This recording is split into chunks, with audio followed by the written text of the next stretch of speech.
조금씩 조금씩 스며드는 영화 채널 시네브로의 이지입니다.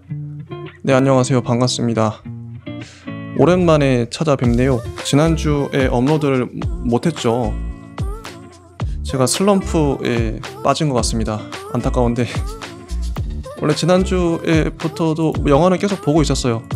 그런데 이 대본을 쓸 엄두가 안 나더라고요.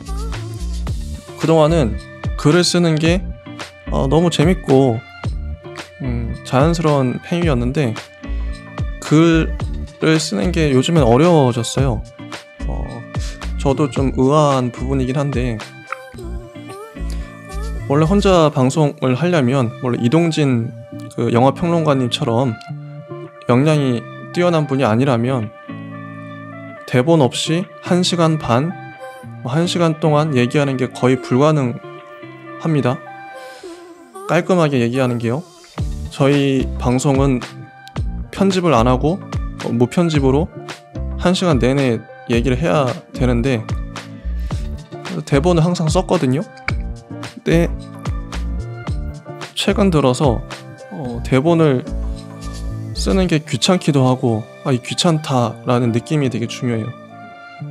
귀찮고 하기 싫다는 느낌도 있고, 어느 정도 지친 것도 같고, 제 스스로가 왜 그럴까 생각을 해보고 있어요. 물론 여러 가지 요인이 있겠죠. 근데 저는 제 몸의 반응을 항상 주의 있게 살피고 존중하기 때문에 이런 나의 귀찮음도 이유가 있을 것이다. 그래서 일단은 영화는 계속 봤습니다. 봤는데 글은 못 쓰겠어서 항상 계속 미루다가, 물론 지난주도 녹화를 할 수 있었겠죠. 했다면 영화 한 편당 대략 5분 정도, 5분도 길 것 같네요. 한 3분 정도의 녹화 분량이 나왔을 거예요. 그럼 별 의미가 없죠. 그 영화의 퀄리티에 따라서 어떤 영화는 1시간 정도 얘기를 해야 그 영화를 존중하는 게 될 텐데, 1시간 동안 얘기할 영화를 5분 동안 얘기하는 건 말이 안 되죠. 지난주에 크루엘라를 봤는데 그건 충분히 1시간에서 1시간 반 정도의 녹화 분량이 나오는 영화라고 생각을 해요. 잘 만들어진 영화고 좋은 영화이기 때문에. 그런데 5분으로 끊어버린다? 그건 영화에 대한 모독이죠. 저는 영화를 사랑하기 때문에 그렇게 방송을 할 수 없어요. 차라리 그렇게 할 거면 안 하는 게 낫습니다.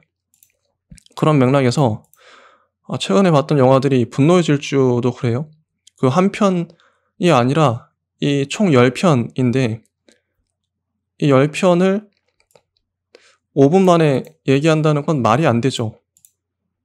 그거는 영화를 리스펙하는 입장에서. 그래서 이제 자꾸 미루다가 지난주에 녹화를 결국 못했고 겨우 이제 일요일이 돼서 지금 녹화를 하고 있습니다. 글도 이제 겨우겨우 썼는데 이게 이제 즉흥적으로 좀 얘기를 해야 될 것 같아요. 만약 대본을 제대로 썼다면 1시간 반은 좋게 나올, 혹은 2시간까지 나올 녹화 분량이라고 생각을 합니다. 영화 10편이기 때문에 분노의 질주가 만만한 시리즈가 아니라고 생각해요. 물론 어떤 사람은 이걸 그냥 팝콘 무비 아니냐, 그냥 웃고 즐기면 되는 게 아니냐, 그게 아닙니다.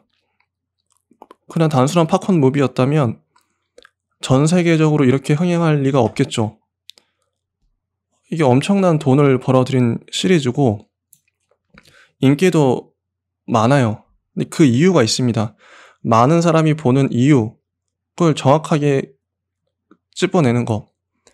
그게 어떻게 보면 저희 영화 채널의 존재 이유이자 목적이기도 하겠죠. 남들이 다 하는 말 해봤자 소용없고, 그래서 좀 고민을 많이 하면서 봤었어요. 이 10편을 다. 일단 한번 말씀드려볼게요. 분노의 질주 시리즈, 정말 잘 만들어진 수작 오락 영화입니다. 패스트 앤 퓨리어스란 단어를 보면 이 원제인데, 패스트는 빠르다, 퓨리어스는 격렬하다, 빠르고 격렬한 운전, 레이싱, 자동차 레이싱이란 소재를 빠르고 격렬하게 화면에 구사한 시리즈죠. 제목을 잘 지었죠. 제목대로 갑니다. 직관적으로. 여기에 주로 등장하는 건 자동차, 여자, 힙합. 미국의 젊은 층 남성들이 열광할 만한 소재죠. 트랜스포머도 생각이 나네요. 그것도 자동차와 여자가 있죠. 힙합 음악도 나오고. 그러니까 젊은 층이 열광할 만한 그런 소재입니다. 그리고 레이싱 장면 같은 경우 계속 나오죠. 속도감 넘치고 긴장감 있는 아드레날린이 분비되는 연출이 돼요. 매번 색다른 기막히게 창의적인 액션씬, 저게 가능해? 싶을 만한 그런 액션씬이 나오죠. 이제 뭐 이 정도 얘기는 뭐 다른 사람도 다 할 수 있을 것 같아요. 근데 플러스 알파가 있어야 됩니다. 어떤 게 사람들이 그렇게 끌어들였을까? 저는 이제 이 액션도 영화에서만 가능한 액션이에요. 현실에선 불가능하거나 거의 이걸 시도한다고 해도 100번 중에 한 번 성공할까? 그런 액션을 하고 있어요. 모든 이 시리즈에서.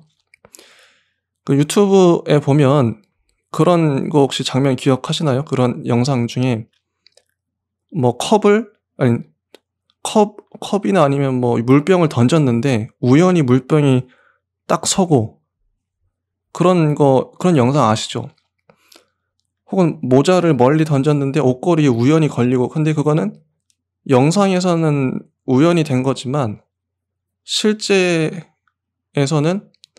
거의 한 수십 번, 수백 번을 찍어서 한 번 된 거죠. 그런 거 생각하시면 됩니다. 이 액션이라는 게. 원래 영화적인 액션이라는 건 그런 거죠. 실제로 다 되는 거를 굳이 찍을 필요는 없죠. 영화의 존재 이유는 영화에서 액션을 한다는 건 영화에서만 가능하기 때문에 그걸 보고 거기서 이제 불가능한 것의 쾌감을 느끼는 거죠. 미션 임파서블 시리즈의 액션도 그렇고 어떻게 저게 가능하지? 근데 그거를 불가능한 걸 알면서도 불가능의 가능성을 보면서도 우리 거기서 쾌감을 느끼는 거죠. 그런 액션들. 액션 연출이 정말 좋습니다. 그리고 음악은 힙합이 나와요. 상당히 감각적인 음악이고 근데 왜 하필이면 힙합이냐? 근데 음악의 역사를 보면 뭐 록도 그렇고 그 시대마다 젊은 이들의 감성을 대변하는 음악들이 다 있어요. 근데 지금 시대 21세기에 지금을 살아가는 10대, 20대, 뭐 혹은 30대들의 그런 젊음, 열정을 가장 잘 표현하는 음악 장르는 단언컨대 힙합이죠. 가장 열광하고 있죠. 특히 남성들이 열광하고 있는 장르가 힙합이죠. 다른 장르는 힙합 정도는 아닙니다. 뭐 록이나 뭐 댄스나 트로트 뭐 그런 장르도 많이 있지만 힙합만큼의 격렬함, 열정을 표현할 수는 없어요.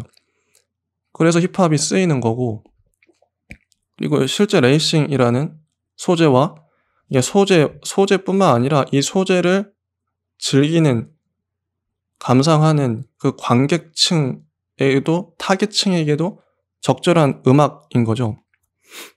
여성이 나오는 늘씬한 여성들. 여성을 어떻게 보면 성적 대상화하는 건데, 그런 것들에 젊은 남성들이 열광하니까 그런 요소를 집어넣은 거죠. 자동차, 뭐 이런 것들. 그리고 매력적인 주연들도 이 영화 시리즈의 매력이겠죠. 캐릭터와 색깔, 성격, 인종이 분명한 것이죠. 백인과 흑인, 유색인종 등 다양한 인종들이 골고루 등장을 해요. 그렇기 때문에 전 세계 박스 오피스에서 먹히는 거죠. 우리 아시아인도 등장하네? 그러니까 중국에서도 인기가 있는 거죠. 일본에서도 인기가 있고. 만약에 백인만 나왔더라면 이 정도까지 인기가 없었을 거예요. 흑인도 나오고 동양인도 나오고, 요즘엔 뭐 분노의 질주뿐만 아니라 다양한 영화들에는 다 나오는 이런 트렌드가 돼버렸죠. 이런 다양한 컬러의 인종들이 나오는 건. 근데 단지 이제 그냥 컬러뿐만 아니라 주연들의 그 캐릭터도 좋다. 이건 좀 이따 한번 얘기해 볼게요. 전 지구적인 로케이션도 있죠. 처음엔 미국 본토에서만 찍었지만 나중엔 뭐 영국 런던도 가고 브라질, 도쿄, 뭐 남극, 뭐 여러 지역에서 촬영을 해요. 이거는 돈이 그만큼 있기 때문에, 그리고 시각적 즐거움을 줄 수 있기 때문에 이렇게 지역으로 옮겨 다니면서 찍는 거죠. 해당 지역의 이국적인 색깔을 맛볼 수도 있고. 그리고 지금 할 얘기가 가장 핵심이 될 거라고 생각을 합니다. 아마 이게 이제 이 시리즈의 포인트인데, 뭐냐면 이 영화들은 단순히 웃고 즐기는 것에서 그치지 않아요. 캐릭터의 설정 자체에서 비장한 분위기가 형성이 됩니다. 예를 들면 도미닉 토레토 도미닉 토레토의 과거에 아버지가 레이싱을 하다가 죽었죠. 그리고 폭행 사건이 일어납니다. 그것 때문에 이 돔이라는 주인공이 전과자가 돼버리고 쫓겨다니고 이런 식으로 몰락 해버리는데, 그래서 이 주인공 자체가 좀 암흑의 히어로 같은 느낌, 그러니까 흑화한 히어로 같은 느낌이 들어요. 원래 사람은 되게 착한데 어쩌다 실수로 누군가를 때렸어. 그래서 나쁜 놈으로 취급을 받아. 세상에 버림을 받고 경찰한테 자꾸 쫓겨. 이런 느낌인 거죠. 주인공부터 그렇고, 주인공을 둘러싼 좀 사람들도 마이너리티 느낌이 나요. 소수자. 뭔가 사회에서 대접을 받지 못하고 자꾸 치이는 같은 그런 느낌을 주죠. 비장한 분위기가 형성이 됩니다. 좀 안쓰러운 분위기. 그런데 여기서 이제 이 시리즈에서 독특한 거는 죽음이에요. 이 시리즈가 이 정도까지 세계적인 열광을 얻을 수 있었던 건 제가 보기엔 죽음이라고 생각합니다. 레이싱이나 아까 말했던 뭐 힙합이라든지 다양한 로케이션, 뭐 감각적인 장면, 액션 장면, 이런 것도 좋지만 이 시리즈의 핵심은 죽음이에요. 캐릭터가 죽어요. 한이라는 캐릭터, 동양계 캐릭터가 나오는데, 도쿄 드리프트라는 그 3편에서 한이 죽습니다. 나오자마자 죽어요. 그러니까 죽었는데 이 한이 또 인기를 얻네? 이게 다시 살려야겠죠. 그래서 더 오리지널부터 과거로 시간을 역행해서 한을 살려냅니다. 레티라는 주인공의 여자친구도 있는데, 레티도 죽죠. 극에서 실제로 죽습니다. 더 오리지널인가 4편에서 죽어요. 죽었는데 다시 몇 편 이후에 6편인가 7편에 나오죠, 다시. 이런 식으로 뭐 주요 등장인물이 죽었다가 살아나요. 죽었다 살아나는데, 근데 죽음이라는 게 영화에서 아무리 오락 영화라고 할지라도 사람이 죽으면 슬퍼지잖아요. 그래서 애도의 정서가 조성이 됩니다. 한을 그리워하는. 그리고 돔을 비롯한 이 주인공 패밀리인데, 이 패밀리 그 가족, 주인공한테 가족이 제일 중요해요. 우리는 한 가족이다. 그러니까 가족의 구성원이 죽었어. 그러니까 애도의 정서가 조성될 수밖에 없죠. 레티도 죽었어. 슬프죠, 그 자체로. 그러니까 이 시리즈 전반에 누군가가 배제돼 있고 빠져 있고, 근데 그 사람이 죽었어. 그러니까 얼마나 슬픕니까? 그러니까 관객들도 이 앞에 시리즈를 봤던 관객이라면 지금 그 한이 없네, 뭐 레티도 없네, 이런 걸 보면서 뭔가 울컥한 마음이 드는 거죠. 이 시리즈의 또 결정타는 뭐였냐면, 폴 워커가, 이 사람도 주인공이죠, 중요한. 빈 디젤과 더불어 투톱을 이루었던 폴 워커가 분노의 질주 더 세븐을 찍는 와중에 실제로 죽습니다. 그것도 자동차 사고로 죽는데, 자기가 운전한 것도 아니고 친구가 모는 차를 타고 가다가 죽었다 그래요. 그리고 폴 워커는 당시에 자선 행사를 다녀오던 중이었고, 그러니까 좋은 일 하다가 또 영화 찍다가 이렇게 죽어버렸어요, 갑자기. 이거 어떡할까요? 관객들도 영화 전체에서 애도와 추모의 분위기가 조성됩니다. 어쩔 수 없이. 더 세븐의 각본도 중간에 바뀌었다 그래요. 그래서 더 세븐의 마지막에 보면 폴 워커의 마지막 장면이 나오죠. CG로 처리된 거긴 하지만, 이런 식으로. 그래서 이 분노의 질주는 극 중에서도 캐릭터가 죽었다 되살아나고,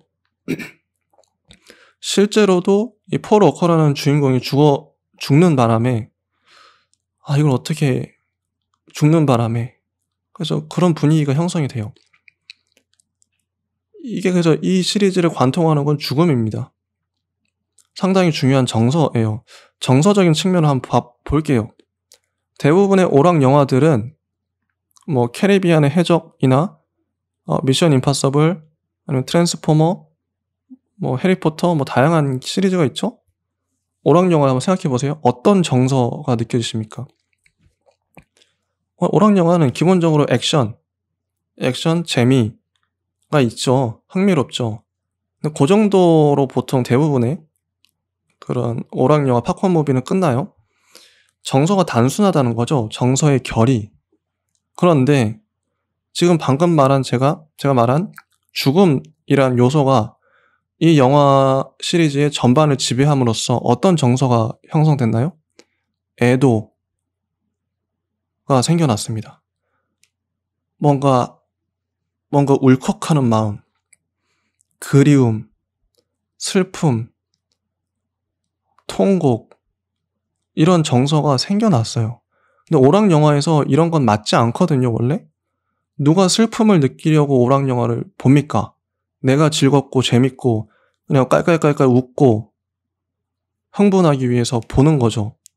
오락 영화 원래 그런 거죠.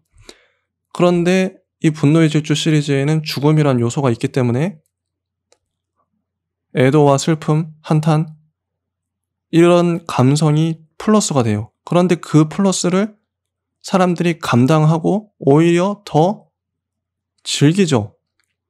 이게 포인트입니다. 분노의 질주 시리즈가 성공할 수 있었던, 그리고 그 많은 사람들이 열광하고 이 시리즈에 애착을 갖고 다음 시리즈가 언제 나오나 기다릴 수 있었던 요인은 이거예요. 죽음이란 요소로 인해서 새로운 가치들을 관객들이 수용할 수 있었다. 이 외에도 의리, 우정, 가족애 같은 요소들, 이런 가치들도 이 도미닉 토레토의 그런 행동들을 통해서 플러스가 되는 가치 요소들이죠. 그래서 정리하면 이 시리즈는 대부분의 액션 영화들이, 팝콘 무비들이 넘어설 수 없었던 지점. 왜 팝콘 무비가 가볍냐면요. 가벼움과 무거움이 왜 갈리냐면, 가볍다는 건 액션과 재미만 추구하기 때문에 가벼운 거예요. 무겁다는 건 액션과 재미뿐만 아니라 애도와 의리, 우정, 가족의 슬픔까지 다양한 가치들을 모두 포괄하기 때문에, 그런 가치들이 영화에 스며들어 있고 녹아 있기 때문에 무거워지는 겁니다. 이제 좀 이해가 되실 거라 생각해요.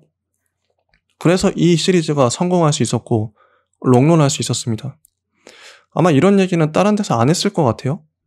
이 정도까지 얘기는 안 했겠죠. 이게 포인트입니다. 그래서 만약에 영화 관계자분이나 뭐 감독분이나 뭐 각본을 쓰시는 분이 제 영상을 보신다면 앞으로 액션 영화를 만드실 때 뭐 오락 영화, 가족 영화를 만드실 때 어떤 방향으로 만들어야 할지 요런 거 되게 중요하다고 생각해요. 다양한 가치들을 녹여낼 수 있는가.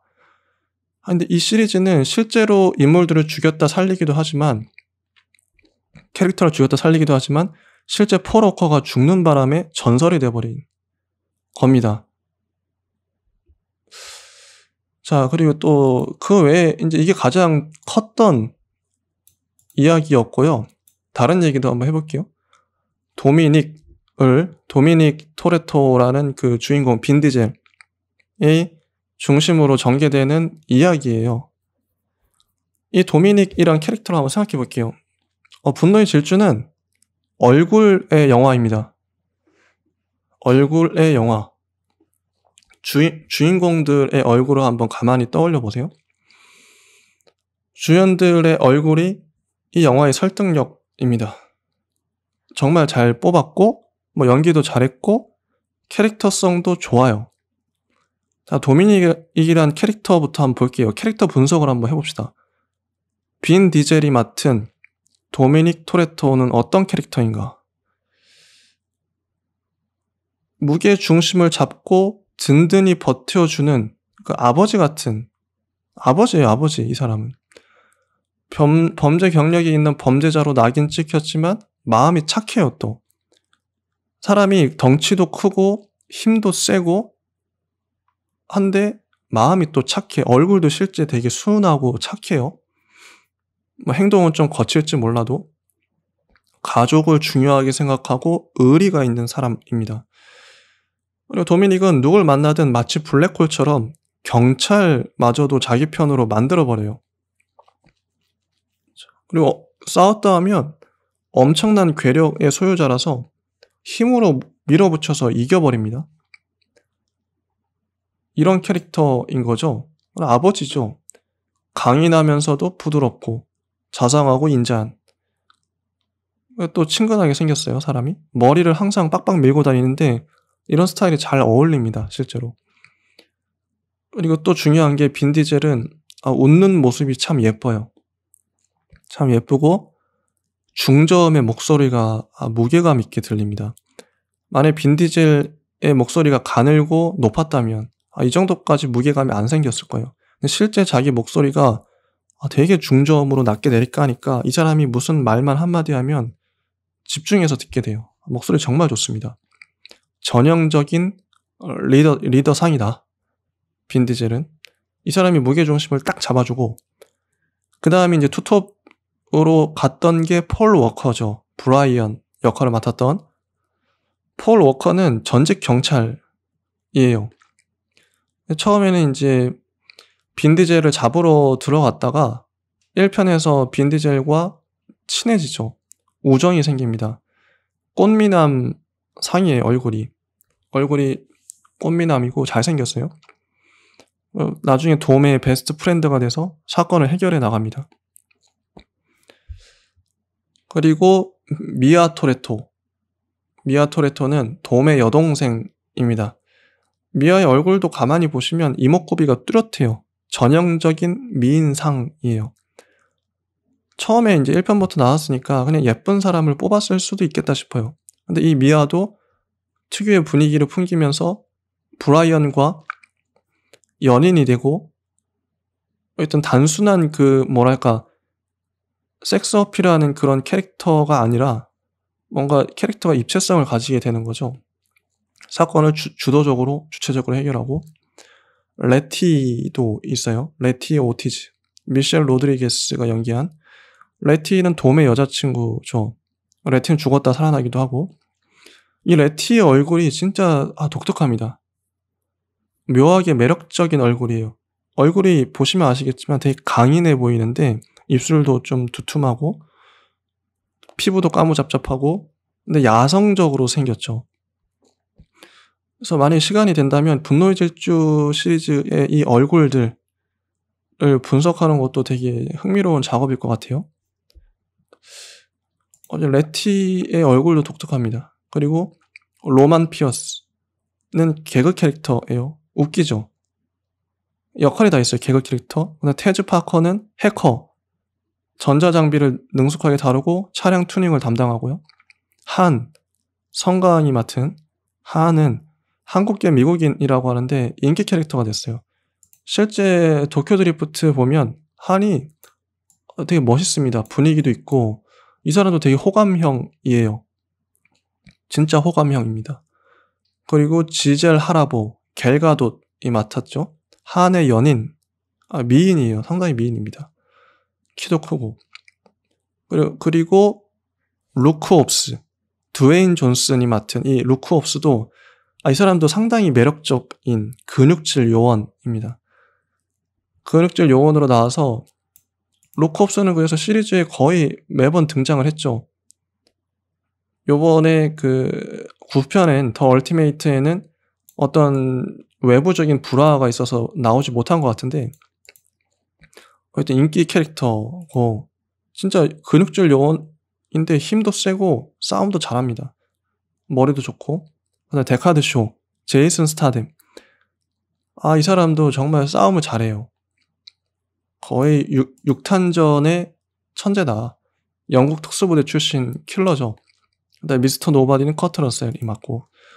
이런 식으로 그러니까 이 팀은 자 정리해보면 빈 디젤은 아버지, 폴 워커는 이 절친으로서 투톱을 잃었던 사람, 미아는 여동생, 그리고 폴 워커의 친구, 폴 워커의 연인이었다가 아내가 돼서 폴 워커의 아이를 낳았죠. 브라이언의. 레티는 죽었다 살아나고, 레티도 이제 돔의 여자친구, 로만 피어스는 개그 캐릭터고, 테즈 파커는 해커이자 차량 튜닝. 각각의 캐릭터의 그 역할이 다 있습니다. 이런 역할을, 그러니까 이런 시리즈를 보면 뭐 원피스도 그렇지만 만화책이나 영화로 나왔던 원피스 또 그렇지만 각각의 역할이 다 있어요. 이런 역할 분배도 좋고 각각의 캐릭터를 보는 맛도 있어요. 너무 진지할 것 같으면 이 개그 캐릭터인 로만이 나와서 웃겨주고 뭐 이런 식인 거죠. 각각의 합도 잘 맞고. 독창적인 액션씬도 있습니다. 1편부터 보면 1편의 제목은 분노의 질주예요. 트럭 탈취 액션이 좋았다.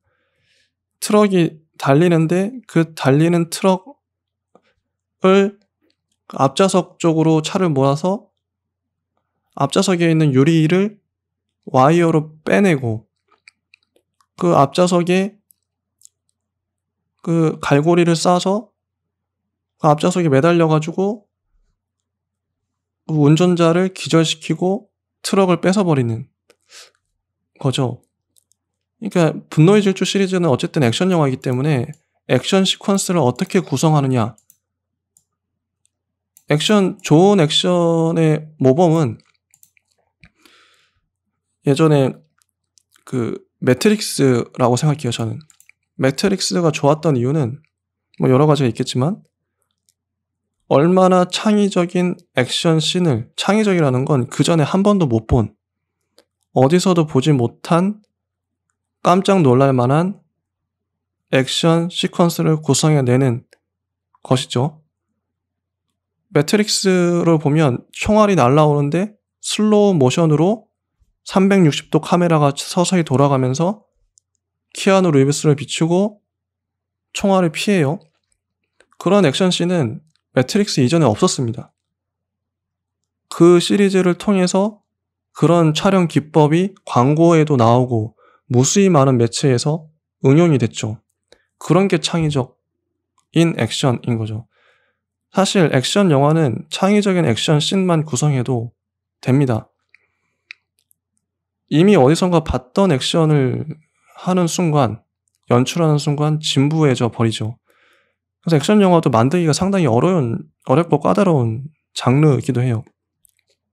어쨌든 1편 2001년에 나왔던 분노의 질주에서는 좋았던 게 이런 트럭 탈취 그 모션들, 앞유리창을 떼내고, 앞유리창을 떼내기 전에 한번 볼게요. 그 트럭을 양옆과 앞뒤에서 4대의 차가 가로막아요. 달리는 트럭을. 트럭은 계속 달리고 있죠. 달리는 와중에 유리창을 떼고 그 갈고리를 싸서 옆좌석에 진입을 하고, 트럭 운전사가 그 몽둥이로 때리면 그 헬멧으로 맞고, 마취총인가 어쨌든 마취 도구를 이용해서 운전사를 기절시키고 트럭을 탈취하는 거죠. 트럭 안에 있는 물건을 훔치기 위해서. 요런 액션의 그런 시퀀스들, 동작들, 그 모션들을 잘 설계했다. 신선하다고 생각을 했습니다. 1편에 또 재밌었던 게, 그 액션만 본다면, 그 마지막에 결국 이제 트럭 운전사들이 무장을 하는데 총을 들었으니까, 총을 들었는데 그걸 다시 또 훔치러 가다가 주인공 일행이 당하죠. 당하는데 아까 이제 말했던 루틴대로 앞유리창을 뜯어내고, 뒤편 앞유리창을 뜯어내고 갈고리 총을 쏴서 진입했는데, 그 진입한 사람이 총 때문에 아이고 거의 막 총에 맞을 뻔하다가 옆좌석 바깥에 측면에 매달리게 돼요. 매달리는데 그 줄이 안 끊어져가지고 팔에 피가 나고, 달리는 트럭에서 액션이 펼쳐지는 거죠. 그 사람을, 매달린 그 사람을 구출하기 위해서 액션 씬이 벌어지는데, 그것도 볼만합니다. 이런 액션을 어떻게 설계하는가, 액션 설계라고 할 수 있겠죠? 요런 거, 액션 설계는 박진감이 넘쳐야 되고 보는 맛이 있어야 돼요. 설계를 잘했습니다. 잘했고, 이것도 볼만하고, 그 다음에 마지막쯤에 등장하는 오토바이 2대 탄 사람들이 총을 막 쏘고 가버리니까 돔과 브라이언이 잡으러 가죠. 그 추격전도 잘 만들었고, 그 다음에 마지막에 트럭 탈취 씬,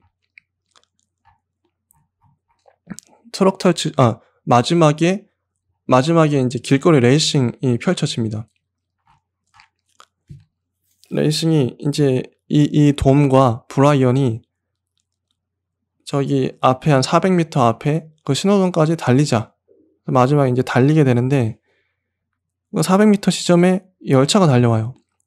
열차가 달려오는데 그 열차 때문에 멈춰야 되는데, 원래는 두 주인공이 멈추지 않고 질주하죠. 그래서 열차를 아슬아슬하게 비껴가서 넘어갑니다.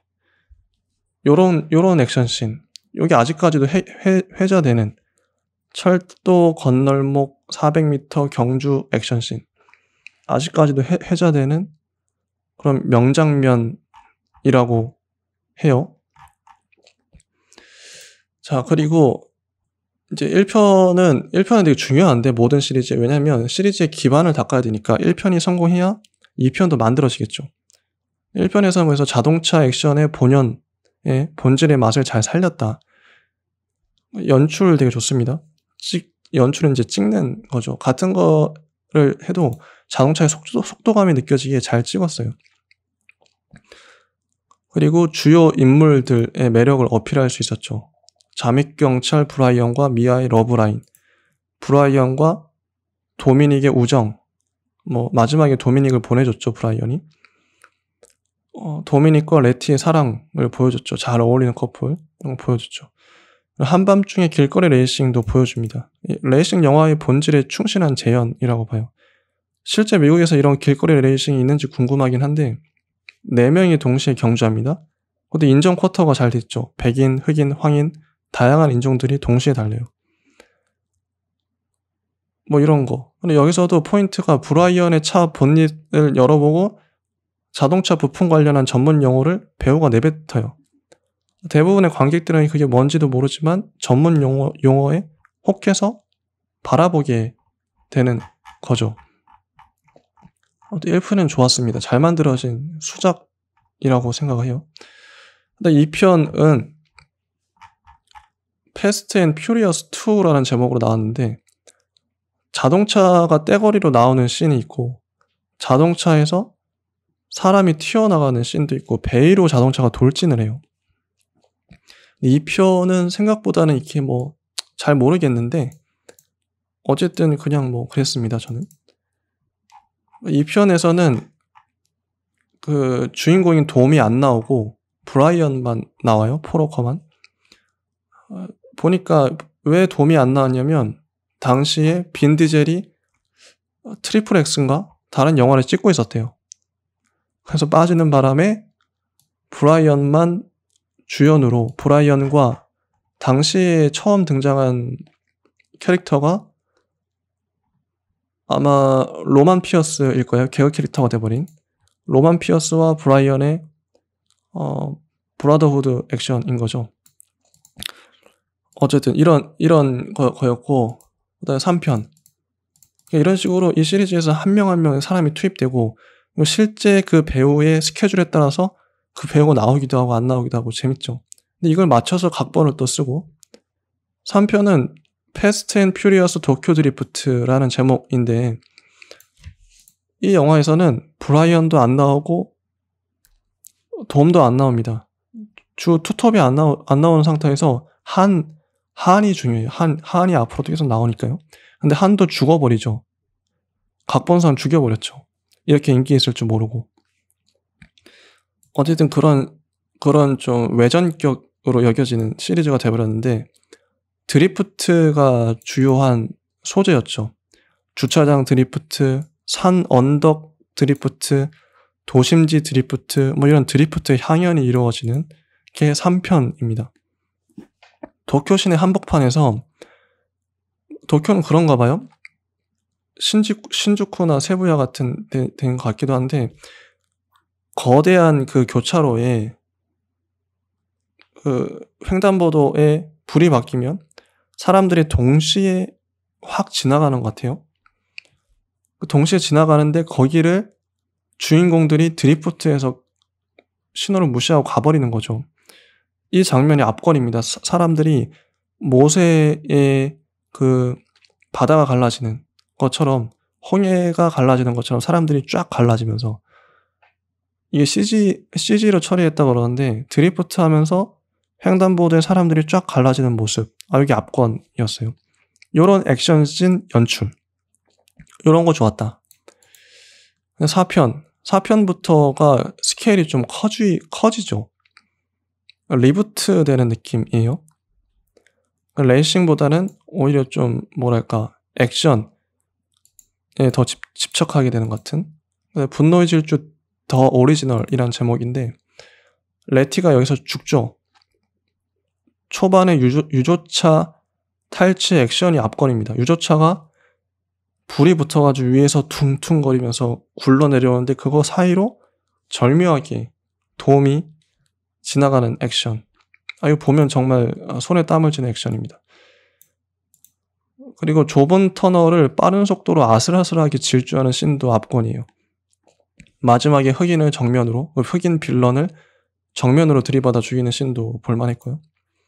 이런 식으로 4편도 좋았고, 저는 개인적으로 5편 이거 꼭 보셔야 됩니다. 5편 명작이에요. 정말 분노의 질주 시리즈 중에서 제가 제일 재밌게 본 넘버링이 5편이 아니었나. 이름은 분노의 질주 언리미티드라고 나오고요. 왜 좋았냐면 일종의 이거 하이스트 무비예요. 하이스트 무비는 K-pop 무비라고도 불리는데 무언가를 훔치는 영화입니다. 오션스 11 같은 영화라고 보시면 돼요.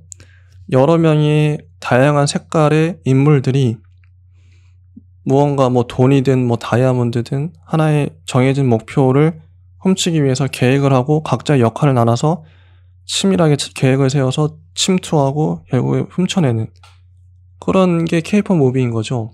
우리나라에도 도둑들 같은 영화. 이 K-pop 무비가 재밌거든요. 기본적으로 잘 만들면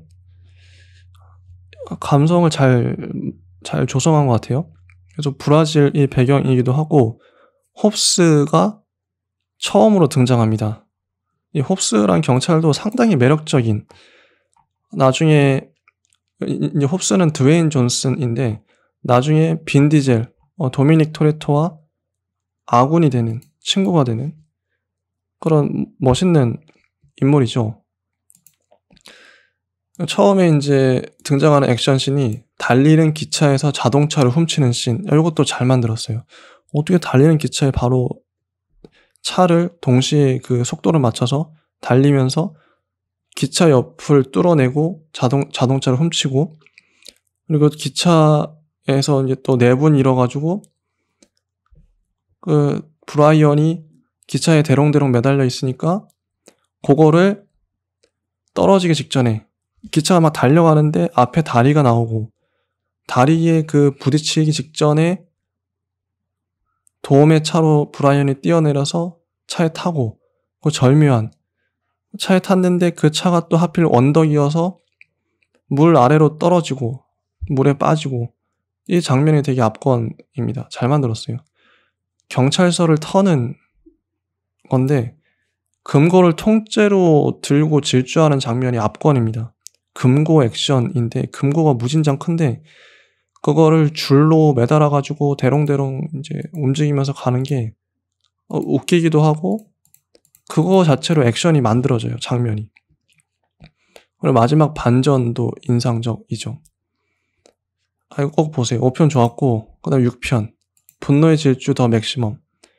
여기엔 특수 개조 차량이 등장합니다. 그리고 죽은 줄 알았던 레티가 기억상실증에 걸려서 등장하죠. 레티가 등장한 것만으로도 반갑죠. 탱크 액션이 나와요. 탱크를 자동차로 제압하는 장면. 활주로에서 비행기 액션이 나와요. 비행기가 뜨지 못하게끔 자동차로 저지하는. 정말 볼만합니다. 한의 연인 지젤이 사망하기도 하고, 잠시 돔의 연인이었던 엘레나 네베즈가 퇴장하기도 하는 그런 넘버였죠. 근데 7편 분노의 질주 더 세븐, 저는 5편과 더불어 7편이 가장 좋았다. 액션 뭐 연출 완벽하죠. 제임스 완 감독이 연출했는데 정말 연출 잘했습니다. 액션 연출이 매끄럽고, 보시면 아실 거예요. 얼마나 한 장면 한 장면을 공을 들여서 그 속도 조절을 잘했어요. 막 빠르게만 가면 안 되고 느리게만 가도 안 되는데 이 속도의 완급 조절을 상당히 잘했습니다. 연출. 이게 무슨 말인지는 보시면 아실 거예요. 힘을 줘야 될 때는 힘을 주고, 그러니까 카메라를 빠르게 막 돌리다가 장면을 빠르게 막 보여주다가 느리게 슬로우 모션으로 보여주다가 이런 걸 잘했어요. 거기에서 느껴지는 어떤 액션의 리듬감이 있습니다. 그래서 액션을 이런 호흡을 배우기 위해서라도 이 영화를 여러 번 보는 것도 괜찮은 것 같아요. 만약에 액션 씬을 연출을 잘 하고 싶다 싶으시면. 정말 잘 만들었고 연출이 매끄럽습니다. 제이슨 스타뎀이라는 데커드 쇼가 연기한 메인 빌런이 등장하는데 이 사람도 압권이죠. 홉스와 더불어 이 쇼라는 메인 빌런, 정말 매력적인 캐릭터예요. 자동차에서 비행기가 공수투하되는 장면도 좋았고, 액션씬 정말 좋습니다. 그 자체로 잘 찍었어요. 창의적으로.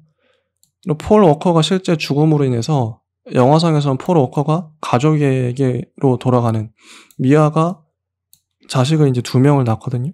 은퇴하는 그런 영화가 됐죠. 인트로 장면부터 압도적인 데커드쇼의 등장이 있었고, 사무실에 침투한 데커드쇼와 결투를 하다가 부상을 입고 병원에 입원한 루크 홉스가 나오기도 하고, 램지라는 해커를 구출하는 작전이 펼쳐지기도 하고, 중동 갑부의 빌딩에 잔입해서 빌딩에서 빌딩으로 뛰어나오는 연출이 되게 좋아요. 미션 임파서블도 생각나더라고요. 빌딩 3채가 있는데 그 3채를 빌딩을 통과해서 자동차가 날아갑니다. 그거 보셔야 돼요. 되게 재밌어요. 마지막에 돔과 데커드쇼의 맨몸 결투도 좋았고, 헬기 격추 액션도 좋았고, 그 다음에 8편 분노의 질주 더 익스트림엔 인트로부터 고물차로 성능 좋은 차를 이기죠, 돔이. 돔이 흑화합니다. 돔 vs 돔의 패밀리의 그런 영화예요. 어떻게 보면 그래서 무거워지죠, 분위기 자체가. 주인공이 흑화하는 케이스가 몇몇 있죠. 결국에 이제 좀 아이디어를 짜내다가 여기까지 간 것 같긴 한데, 돔이 왜 흑화됐나. 옛 여자친구와 아들을 빌런이 인질로 잡고 있기 때문에, 협박하기 때문에 어쩔 수 없이 흑화했다.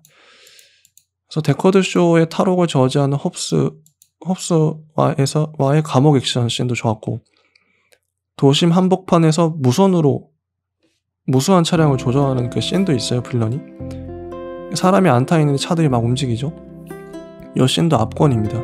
차가 비처럼 하늘에서 쏟아내려요. 그리고 달아나는 돔을 줄로 매달아서 돔의 팀원들이 저지하지만 결국 모든 팀원들이 당하고 말고, 비행기에서 돔의 아기를 구출하는 데커드 쇼나 눈 쌓인 그 추운 지대, 설원지대에서 펼쳐지는 액션 씬, 잠수함을 자동차로 격추시키는 씬, 이런 것들이 되게 좋았어요. 이것도 잘 만들어진 작품입니다. 점점 스케일이 커지죠. 돔의 아들 이름은 브라이언이에요.